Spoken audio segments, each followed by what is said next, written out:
বন্ধুরা আমি খেতে বসে পড়েছি নতুন ড্রেস পরে। এবার আমার মা খাবারটা আনবে, খাবো। আর কি কি রান্না হয়েছে তোমাদের সাথে এটাও দেখাবো, চলো দেখতে থাকো।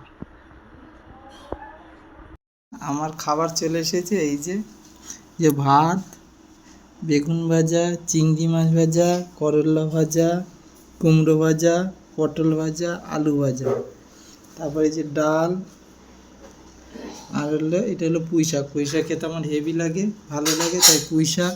এখানে আছে ট্যাংরা মাছ, বড় ট্যাংরা মাছ, এই যে স্যালাড, আর এই যে পায়েস। তো মা তো অনেক কিছু করেছে, মা এত কিছু একা হাতে করেছো। আর মা ওই যে ওখানে বসে আছে, খাবার আরও রেডি করছে। আর দোয়েল রানী ঘুমিয়ে পড়েছে, তো এখন খাবো। তা বন্ধুরা কমেন্ট করে জানাবে কেমন হয়েছে। আর ছোট গরিবের যার যেটুকু করতে পেরেছে তাই করেছে। মা একার হাতে সমস্ত কিছু রান্না করে আমাকে দিয়েছে।